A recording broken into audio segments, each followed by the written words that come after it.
Hello, I'm Kate Day from Manchester Art Gallery, and I'm joined here by Sarah Marsh, who's an artist. And we're making a series of films called How I Make Art, which is a way of exploring the process of making art. We usually see the final version of what artists make in galleries. Actually, like there's a whole lot that goes on that you don't actually get to see. And this is part of Mag Art Club, which is a online art club where you can share your work on Instagram, and you can find out more about how to do that on social media. So we're speaking to artists, to find out about their processes as a way to inspire people and to kind of reveal all those hidden processes. So Sarah, would you like to tell us a little bit about what the kind of final outcomes of your work are? What does it look like when you've made your art? Hi, Kate. Just drop my pen. Okay, so I'm going to focus today on talking about the Sensory Toolkit, which is a project that I've been developing for quite a few years now. When I actually stop and think about it, it has been quite a few years. So it probably started in like 2014. And the toolkit is like made up of objects, so handmade objects, but also like ideas and ideas of like activations. So at the moment I've been creating like really big sculptural pieces that people can immerse themselves into. I have got some photos. I'll share the PowerPoint, shall I? Yeah. It's always good to see the images of the work. You can't really talk about it without the visuals. So let's just pop that on there. There we are. Wow, that's such a, like you said, immersive space. Where's that, Sarah? This is probably, so this is probably where it started from. And this was at Tate Liverpool back in 2014. And it was called Doodle Den, and it went alongside the Palais Nilsson exhibition that they had in the Wolfson Gallery, which is like on the ground floor. And it was called the Doodle Den, which is kind of says what it is. And it was like, in my head, it was like a kind of deconstructed three-dimensional drawing. Mm-hmm. So there was lots of opportunities to use line and thread and weave and link and connect through different holes in like the foam that was like suspended and the cardboard boxes. And you can see like there's like a kind of plastic tube as well. So the idea was that we invited people in like through this tube, so they crawled through it, through this line, and then they become part of the artwork, part of the doodle. Wow. So the artwork doesn't really exist unless there's people involved in it as well. Yeah, it was like, people activate it. But I love the aesthetic of spaces as well. So I really played around with the lighting. So shadow is really important. And you can kind of see like through the holes, there's like some really strong shadow play. So even when the space wasn't being used, it was still kind of it was still working. But people just kind of activated it, and I guess that's really kind of still part of what I'm kind of exploring now. And my work is really process based, so the process is just as important as the final piece. Yeah, and I guess you were thinking about how people would use it throughout that process, but it wasn't until they actually did that it kind of happened, that it all came about. Yeah. And it was like, the space got so busy. It was so it did get quite crazy in there. And then it makes you realise how people interact with materials. It's not necessarily how you kind of have thought in your head that that's the way it's going to play out. So that was really interesting as well. It just became like a really like fun space, sometimes quite chaotic. And I guess that, as a starting point, that was really good, like a really good lesson to kind of to learn. And then like it's been like an ongoing, what's the word?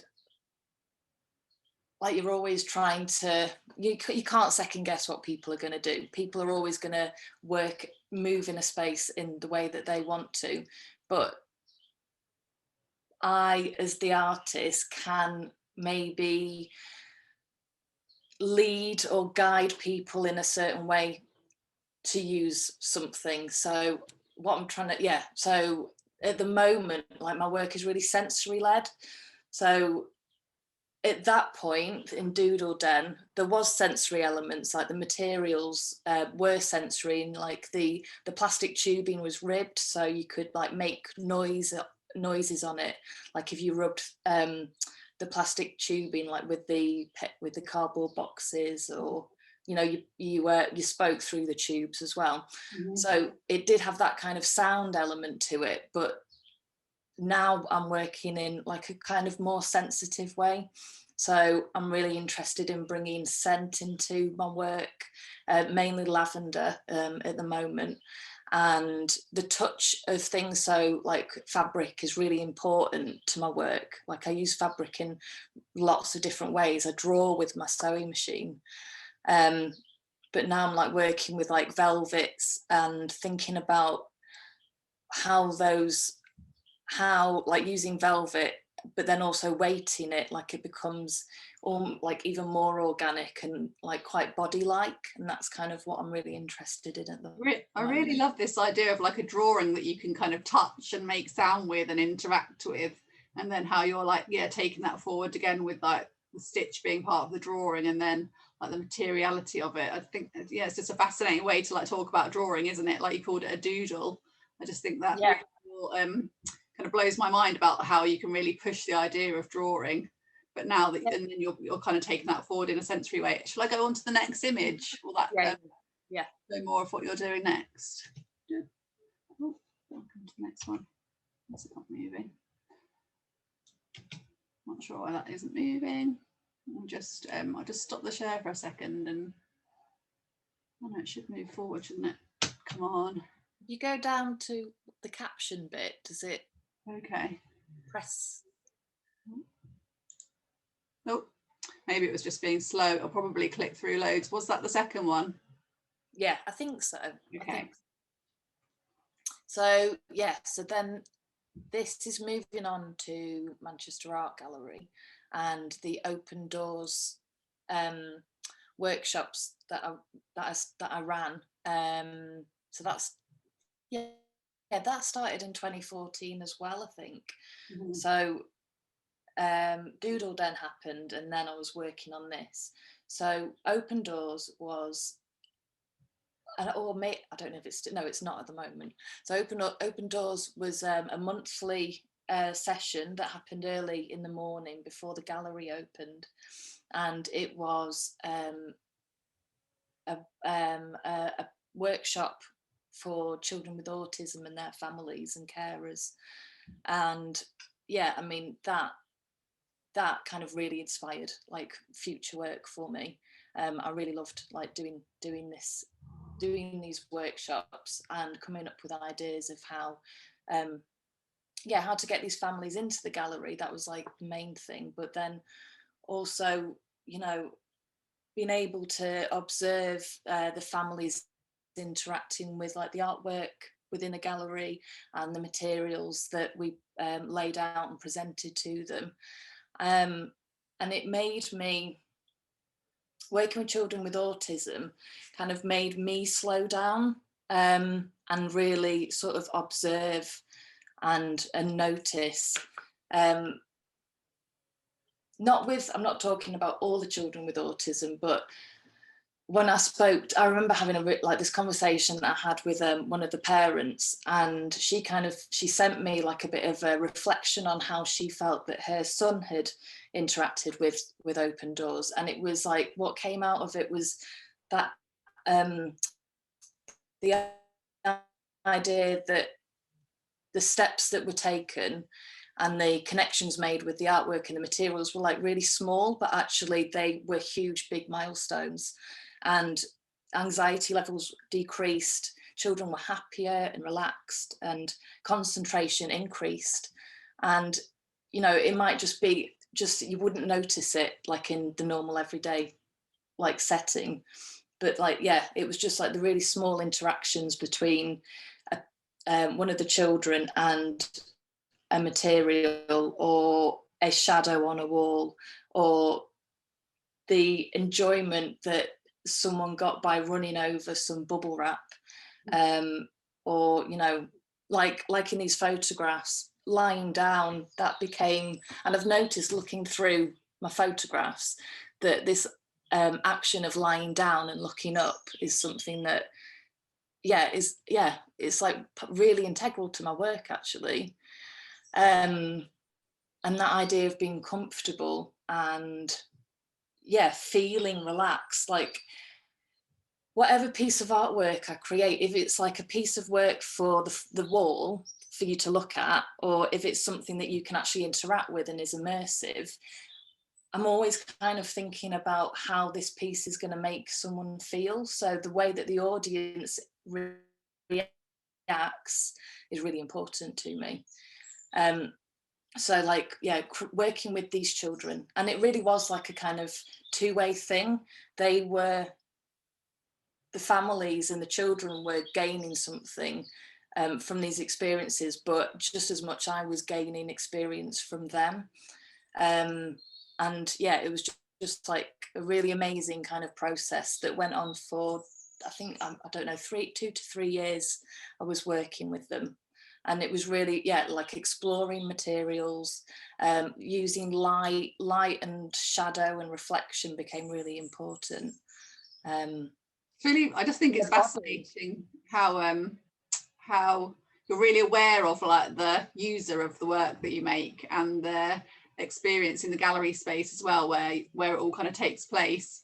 But then you're also, like you talked before about kind of having to let go of that as well, and kind of you become an observer, I guess it sounds like. So you're quite like an observer in the space, as well as having kind of created it and then allowing people to like have their own way of interacting. So I think it just sounds like a really interesting like circular process, maybe, where you're saying you're kind of then responding to what people have done. If you look at the next image. There we go. So then I was able, I applied for the travel bursary through the Arts Council, and I got some funding to go over to Poland. So that's where the Sensory Toolkit kind of really started to develop. So all of a sudden I was in a new country, a new art gallery. Everyone was speaking a completely different language to me. So the artwork and these actions and investigations through materials really did become our language, which was like really interesting, really stressful at times and really challenging. But it was really interesting. So the families that I worked with, again, all the children had Asperger's or autism.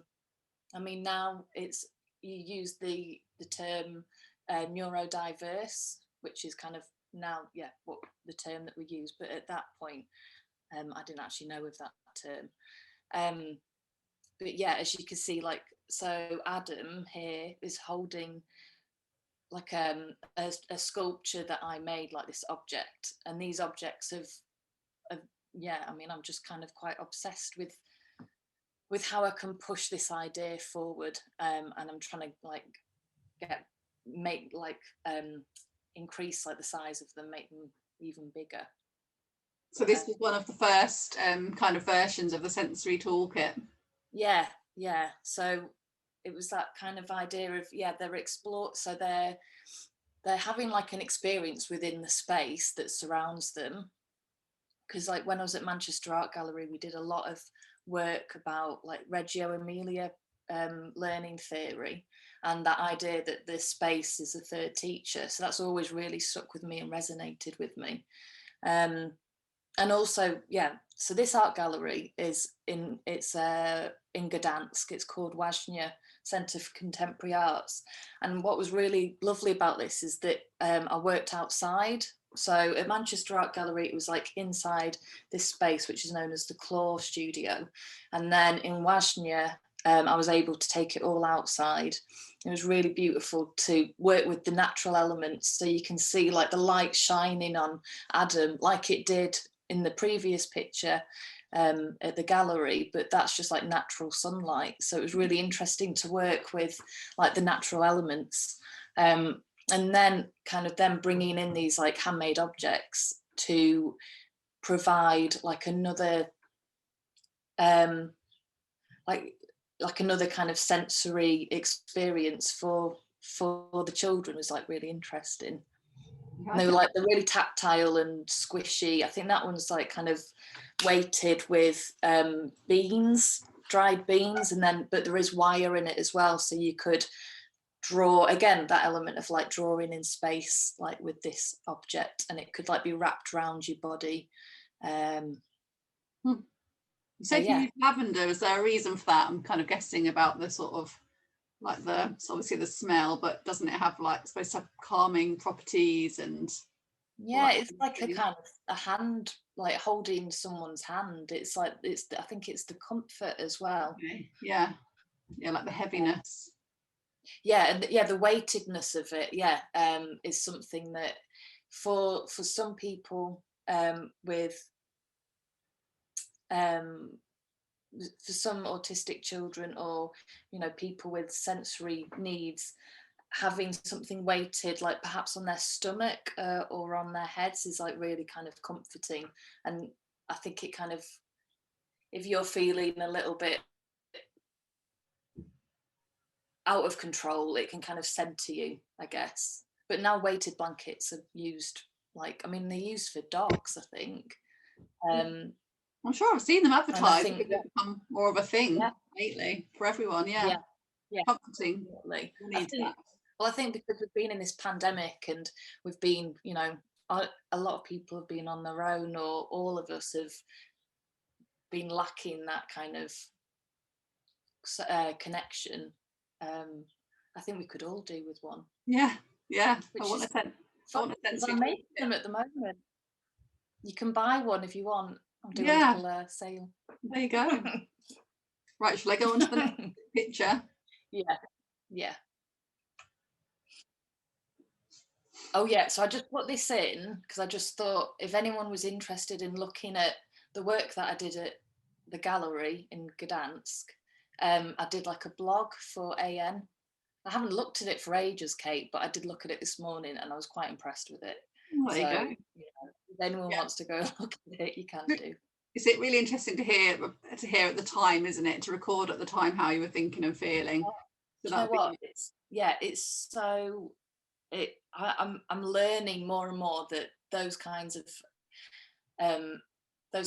things are really important, actually, because I never used to write down everything that I'd done, and you forget. You think you're going to remember, but you do forget.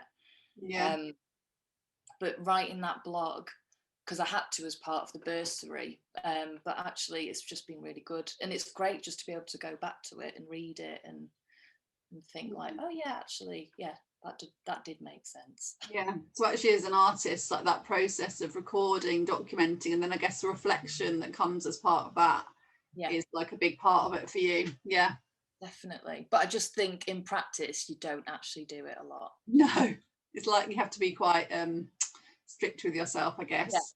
Yeah, definitely. I mean, I'm sure there's some people out there that do it, but it's definitely been like a work in progress to me to realise that actually it is a good thing to do. Yeah.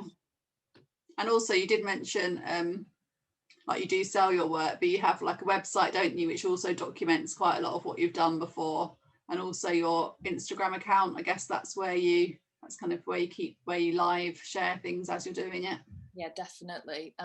I've had my website forever since I became freelance, which was, a long time ago. And that's another work in progress. But to be honest, I have noticed that I don't use it as much now. Instagram definitely has become more of like an instant portfolio. Yeah. Work. So what's your Instagram account name, just to share with people? So, well, it's the Sensory Toolkit. I think that's the one that I have got three, but that I'm just I've always struggled with this, actually, like compartmentalizing myself like in these different areas. And sometimes I think that's a good thing, and then other times I think, shouldn't it just all be together? So I don't know, I just struggle and battle with that all the time. So at the moment, the Sensory Toolkit is like the main one, but then I have got an Evelyn Arts Unique as well, which is connected to an Etsy site. So I do sell like artwork and prints and wearable pieces. And there is a connection to the Sensory Toolkit with that, but yeah, and I think I need to just keep them separate. Yeah, I think that's, yeah, like the other artists I've spoken to all talk about that, and I guess we all do. It's part of like identity, isn't it? Who we are and how people perceive us, and how it's useful to kind of communicate with people what they want to, guess what they want to find, what they might want to find out, I guess, depending on who they are and what their kind of interests are in your practice as well. So yeah, I suppose you're trying to always work that out and negotiate it, and it changes, doesn't it, as well? Yeah, it does. And the nature of social media and websites changes because people use them in different ways. So we'll just have to think about as an artist, isn't it? And as a freelancer, you often, people always talk about just having all these different hats, don't they? Yeah, that's true. Like you just do one job every day, doing lots of different things. That's also what makes it interesting. But the website's good. That's evelynarts.co.uk. And yeah, that's more of like it's just kind of got like a select few of kind of workshops that I've done and projects that I've ran and things like that. But again, it's a really good resource to go back to, and I do need to add to it. You've reminded me, I need to. Looks like there's loads on there to me, but yeah, there's always more, isn't there? There's always more to be done. Shall I go on to the next image? Yeah. Yeah, so this was at Tate Exchange. So loads of things happened. So in 2017, when I got the travel bursary and I did the work in Poland, I've had a connection with that art gallery in Gdansk since 2010. I actually met the learning curator of that gallery whilst I was running a workshop at Manchester Art Gallery. And like, it was like a Sunday or something. There weren't that many people participating, and she was just stood at the side. So I went and chatted to her, and it turned out that she was a learning curator, and we swapped contact details. And then about 5 months later, I was over there running workshops with them, and then that's continued until I went and did Space in the Process, which was the beginning of the Sensory Toolkit. So that's been a really amazing kind of relationship that's grown and developed. And just, really strangely, my partner got a job in Gdansk as well at that same time. So we ended up moving over to Poland for, I think, a year and a half. And then after that, we moved to Shanghai for 8 months, I think. And then, but this project had been set up before I went to Shanghai. So this project is called, it was the Sensory Toolkit, but it was at Tate Exchange in Tate, Liverpool. So the Tate Exchange is like this really amazing program that is open to anyone to apply for. So I had like a week. It was like a kind of residency, and it was just a really good opportunity to share my ideas, share this kind of sensory toolkit with the public, and to kind of get feedback. So it was just a really good thing for me to do. So I was doing a lot of the work. Poland came out of it, sorry. Just thinking about how like one thing can lead to another as well. Yeah, it was like, when I was in Poland, I was really kind of exploring the sensory toolkit with that group of families, but then I've just pushed myself and I went and worked with a gallery in Warsaw for a week. And through that, I met an artist who invited me to show some of my work in another Polish city called Lublin. I haven't put these photos on, but I think they're on my website. So I was just getting more and more experience of like showing my work, talking about my work, and all these kind of different people experiencing it, which I've just found really invaluable. And it was really me just pushing myself to do it. And when I was in Shanghai, I was working on this sensory toolkit. So I was still getting freelance work. So I still had money coming in, like randomly. I did random things. So like London Museum contacted me and they wanted like a huge parachute made for their like family program. So I was in Shanghai, but I was like constructing this huge parachute for the Museum of London. Wow. So it was really weird, but it was all amazing experience. But that's also useful for people to know who are wanting to work as a professional artist. You kind of have these various jobs which might not necessarily feel like they're directly connected, but there will always be some kind of connection, and it's kind of about your making processes and things, and you learn from all of them, don't you, as well? Definitely. I mean, that the parachute was like a mathematical like, yeah, it was so hard to do.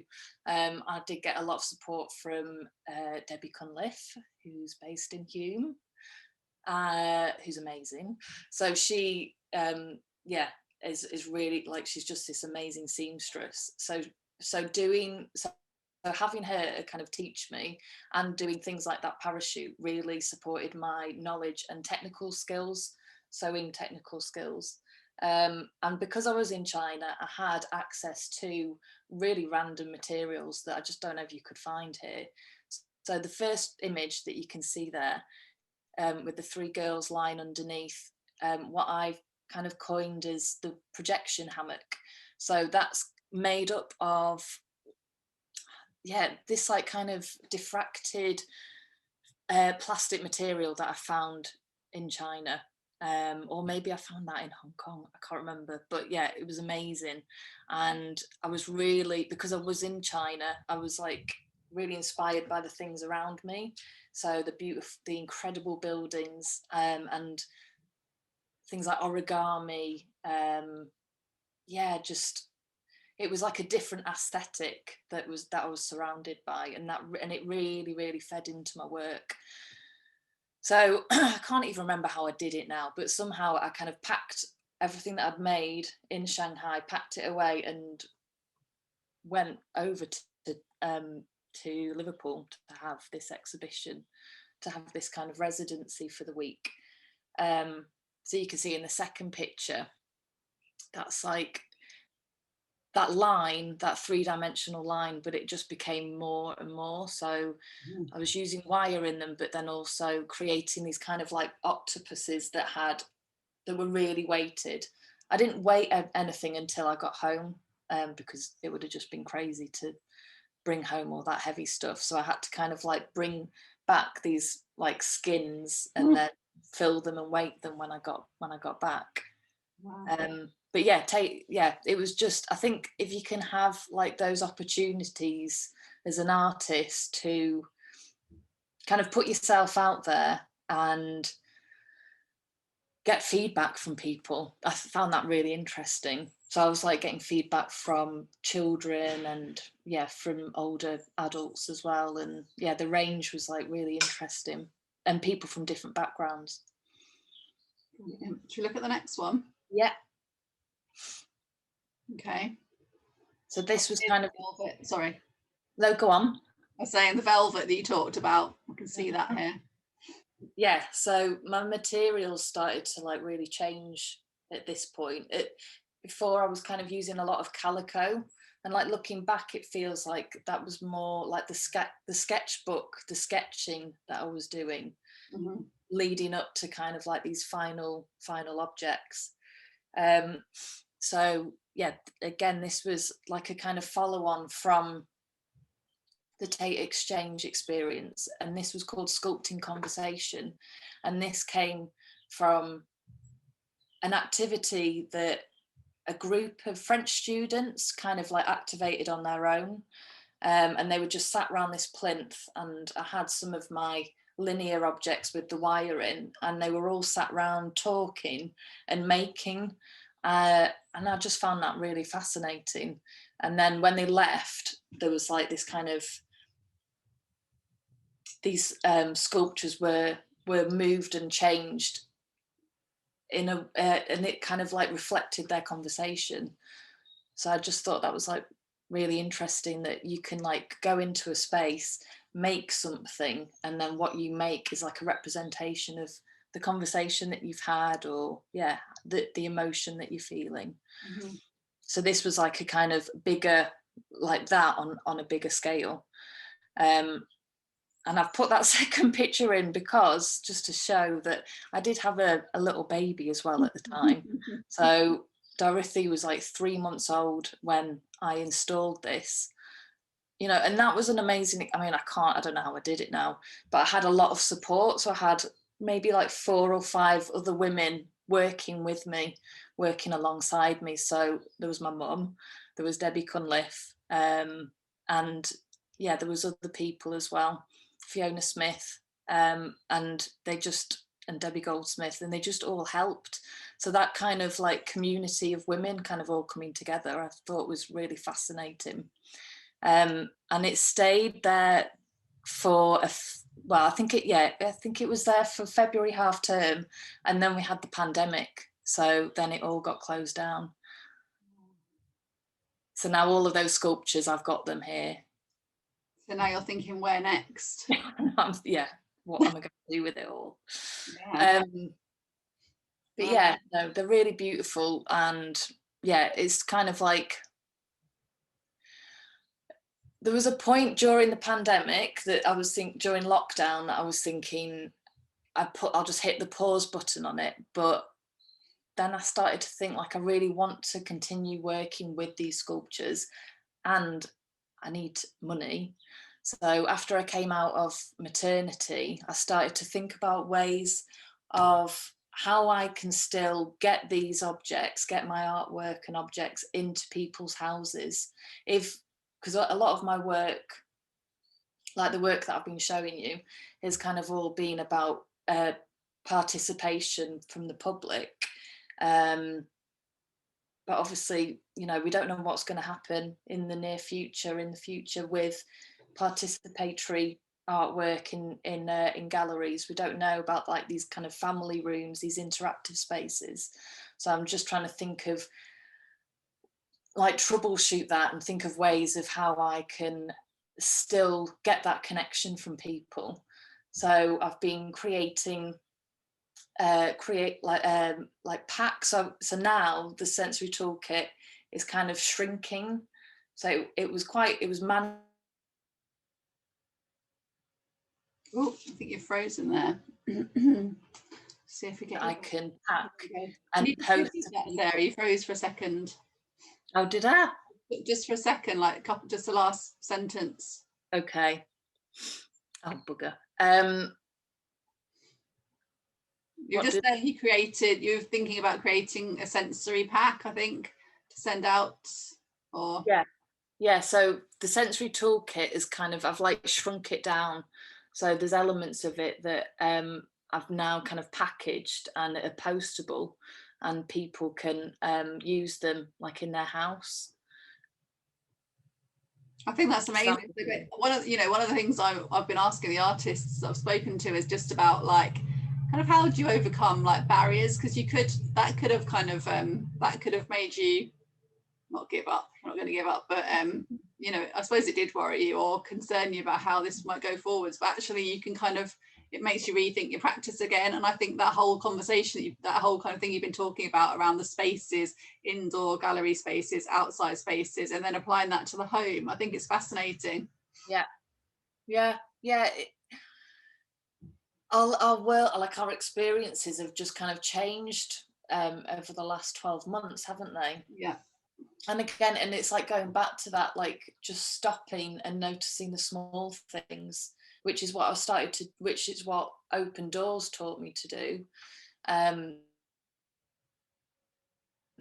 now I'm kind of like, rethinking that, and being able to like send out these like elements of my work to people and hearing back that actually they're benefiting they're having benefits like for people has been really lovely. Yeah. So there is like a kind of need to it. So I suppose, yeah, it's kind of now kind of infiltrated like the wellness sector. And I'm working with like a yoga teacher to explore like how, like, you know, can we create an object that can be used within yoga, but it's still an art piece. It's still like a sculpture or, yeah, some kind of tactile object. So yeah, it's really interesting. Have you got any more images you wanted to share, Sarah? Or was that the last? Were they the last two? No, I think there was more. Okay, yeah. I can't remember where we got to. Oh yeah. So this was part of. So it's called the Slice, and it's part of the pack that I've been doing, that I've been creating. That's been it was sent out to 50 neurodiverse young people. I think it was mainly across Manchester. So this was just like one element of the pack. But going through the process of making a pack to send out, I mean, that's quite mind-blowing, because there's just so many things you've got to think about. Like the packaging's got to be right. You know, it's going to be in transit. You don't know who's going to handle it. So it's got to, you know, if there's anything breakable in there, you've got to like pack it properly. Aesthetically, it's got to look good. And alongside the creative takeaway pack was like these how-to videos. So I had to learn very quickly how to use like a stop motion app and create how-tos that they're online. There's like small snippets of them on my the Sensory Toolkit Instagram. But just learning all these like new tools and tricks has been like really interesting. Yeah. So you're constantly having to adapt again, like we talked about. But yeah, and you don't let, I think what's interesting is you don't let the that as an obstacle hold you back. Like with the parachute, you didn't necessarily know how to construct that. Yeah. But you took on the brief, and you found ways around doing it. I think that's again another really important thing to share, that you don't have to know how to do everything before you take it on, because the only way to learn it is by doing it, isn't it? Yeah, definitely. But then I think on the flip side of that, there's a fine line between saying yes to everything, because I think you do as a freelancer. True. But then learning that you can say no. So I have definitely, I've definitely kind of streamlined and filtered like what I kind of know what I want to say yes to, and what I'm, you know, isn't really going to kind of satisfy me or make me feel good, or kind of I'm not really going to benefit from it. Yeah, no, I totally agree. You've got to think about who you are as an artist and what is part of that process for you. And I guess it's like an editing process.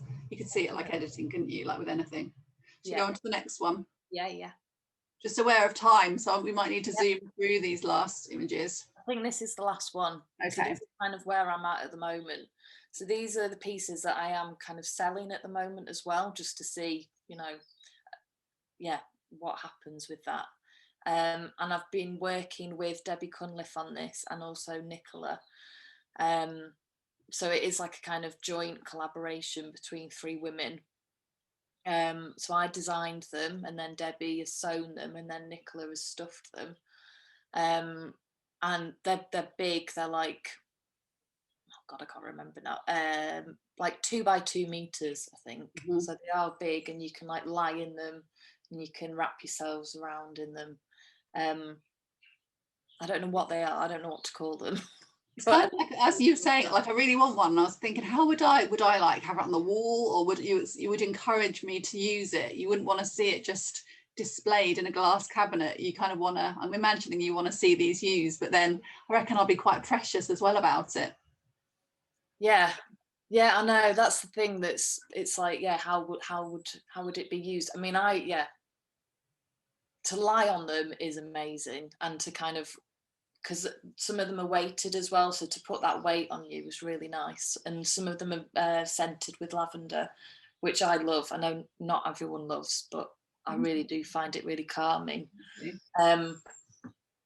So they make me laugh, because just like, I don't really know, I wouldn't know what to call them, but I just think even that photograph, like the fluidity of them, Yeah. and got so much movement in them.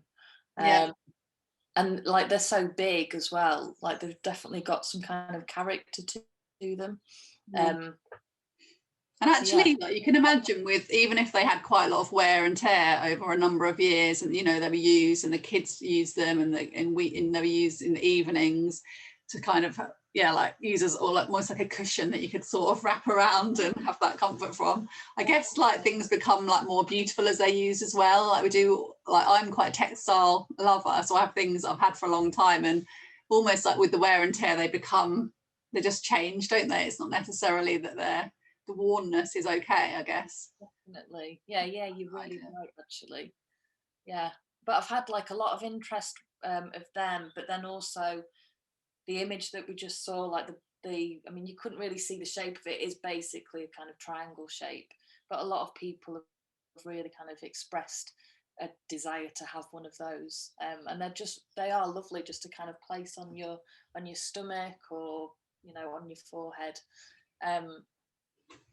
And they feel really nice, and they're just encouraging me to stop and take a bit of time, just having that moment to breathe, and just try not to rush.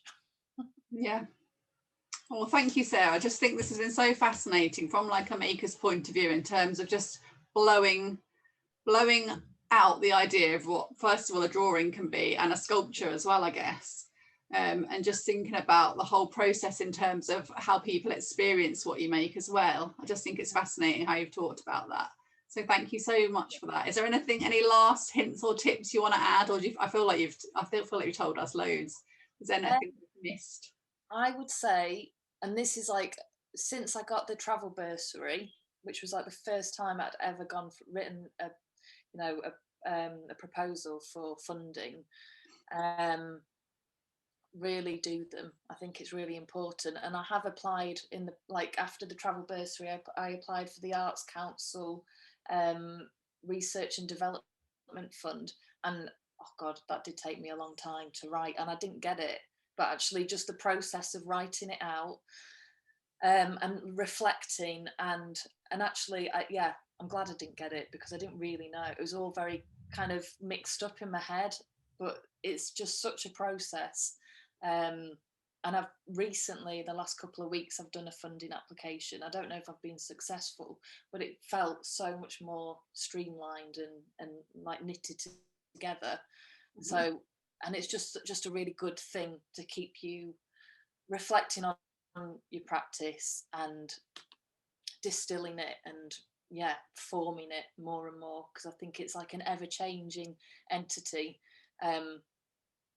And it's really important that you kind of have control over it and work with it.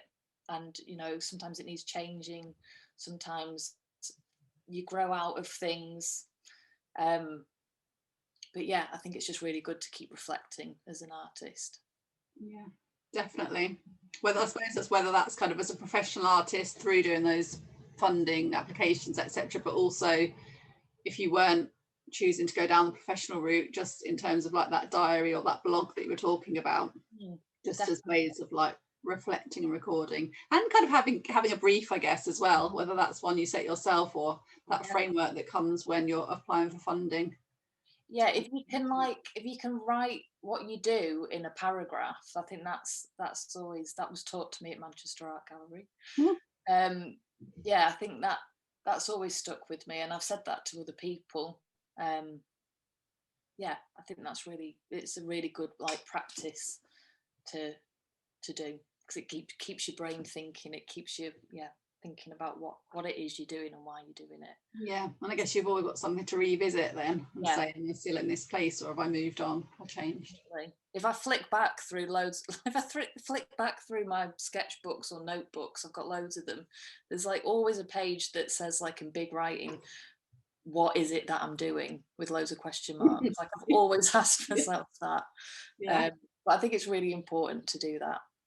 Yeah, Oh, thank you so much, Sarah. I'm going to stop Oh, recording now. I hope that's inspired lots of people. I'm sure it will have done. And it's definitely revealed all that thinking, which I think is just so important. Sometimes we can just